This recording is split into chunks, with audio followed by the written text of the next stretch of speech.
Hello Houdiners and welcome back.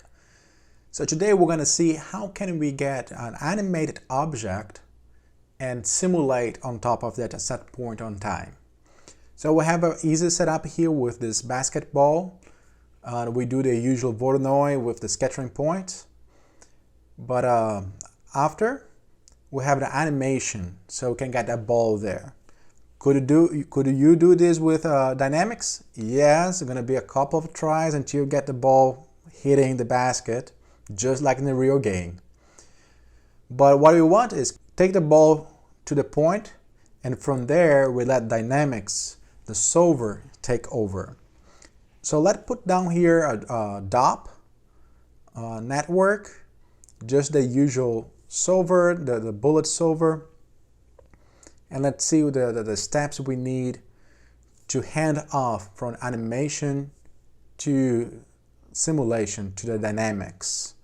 So I put the gravity there, and let's bring in our object with the pack geometry. Remember, use the symbol node up there, the first connection.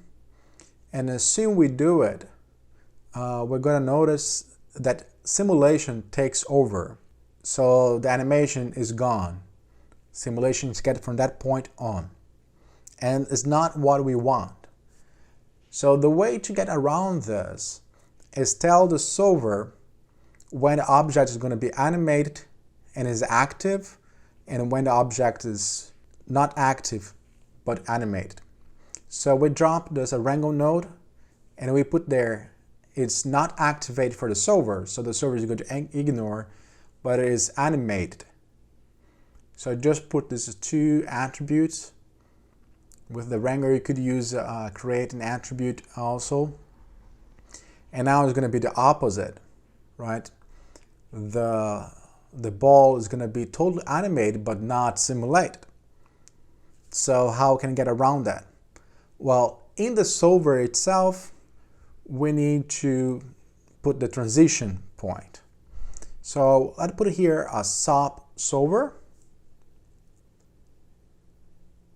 and connect here on the third input and put a wrangle node. So let's find the point where we want to hand off. Right here, 21, 22 is a good time to hand off from the animation to the simulation. So in the SOP solver, we put the same wrangle node, but now we can put the triggering, and it just uses a conditional. If the frame it's greater than 21, let's say, we're gonna switch those attributes and use active as 1, so return it is on, but now animate as 0, so return it is off. And you could do this as different pieces or different points in the object if you want more that kind of effect. Here is just a simple, we're going to trigger everything at the same time. So let's drop in the output.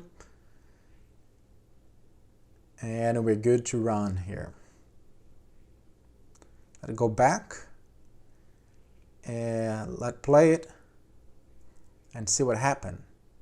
So you see it's simulating through it. The ball was stopping before, but we don't have the basket as a collider, so it just go through it.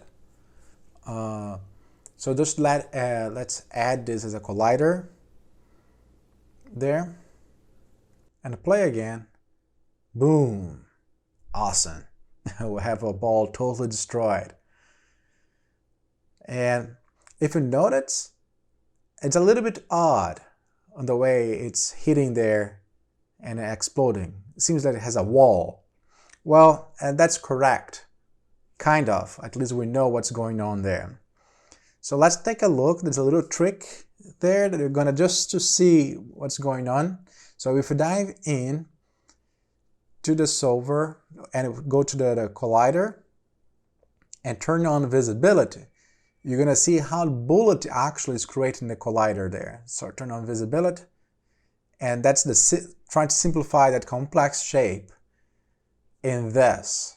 So that's why it's look like it's hitting a wall, is because it is hitting that wall there. There is one way around that.